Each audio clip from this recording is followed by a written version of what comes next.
In October 2014, I walked into the Lagos State High Court.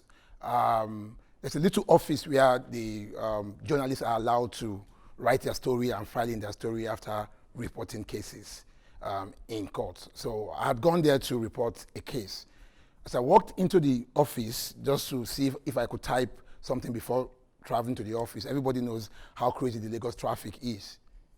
Immediately, my professional colleague, journalist, attacked me, and they violently kicked me out of the office. You may want to ask why they would attack me. About 3 weeks earlier, I had written an article that went viral nationwide, stating that journalists that from that particular court, because sometimes journalists are assigned to a particular court, had collected cartons of spaghetti and cash gifts from Dangote industry. The Dangote industry is owned by the richest man in Africa, Aliko Dangote. They collected those gifts in order to skew their reports about an ongoing coroner inquest.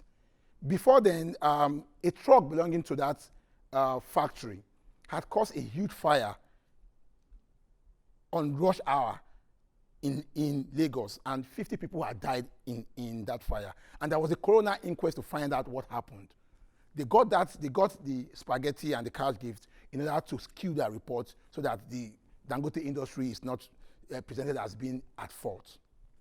That same article had written that article primarily also to point out one of the biggest disasters that happened in the country. In that same time, not too long ago, that same year, and everybody, at least everybody across Africa knows of this story. The church that one of the most influential preachers in Africa has one of the biggest church in Nigeria. It's called the Synagogue Church of all Nations. A guest house in the church premises had collapsed, killing 116 people. Most of those that died were South Africans, pilgrims who had come for miracle. Nigeria is a popular pilgrim for Pentecostals who come for miracles.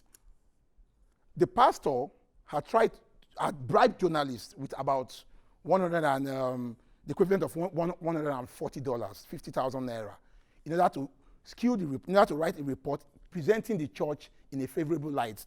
And what we found out was that the building that collapsed had been constructed without the requisite official permits.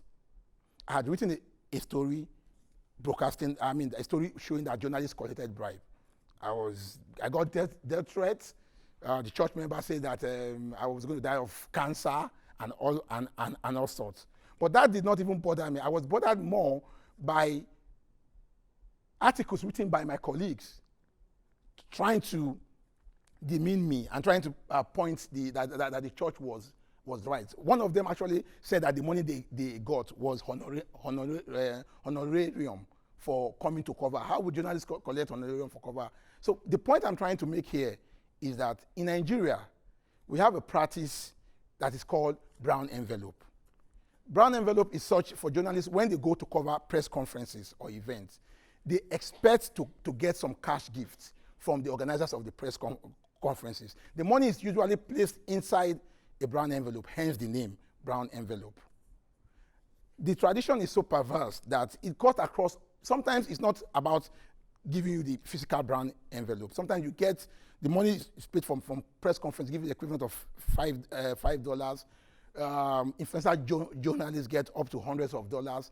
Editors-in-chief and publishers get thousands of dollars to kill stories or to slant the angle of a story. They do that all the time. And it's very hard for those of us that don't accept these cash gifts. We are usually mocked by our colleagues. Some of them will tell us that, see, this journalism job you're doing, you're not going to do it forever. When you leave this job, these are the people that you are going to meet to give you something to live in your old age. Why not report in their favor now? They say that to mock us. And so how did this tradition start in Nigerian journalism? The problem starts firstly by the ownership of media organizations in Nigeria. Most media organizations in Nigeria are owned by politicians or their fronts. So from the get-go, the game is rigged against journalism in the first place, because you cannot write a story against your owner of a story if it's involved in a scandal.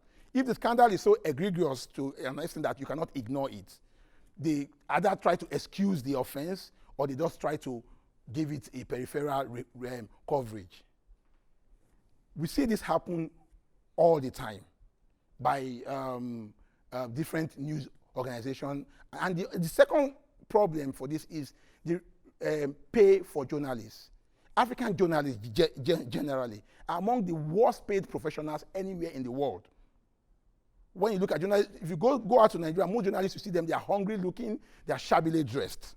And people make fun of, once you walk into a place and they say, oh, those are journalists, they cannot buy deodorant. Sometimes you walk into a place, they bring out somebody who start applying deodorant in the office, just to show that the journalist had come with a body odor and he cannot do something. This is done. So now, the victim of all this problem is journalism. Nobody can speak truth to power anymore. The role of journalists to actually hold people to account does not exist anymore. So how do we solve this problem? The first problem is that we have to think of a different model for journalism in Africa. I like the model that is done in America, whereby people make philanthropic donations to news media, give them money and let them do unfettered investigative journalism.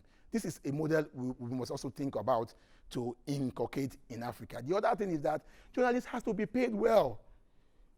A hungry dog cannot bark. There is no way a hungry dog can bark.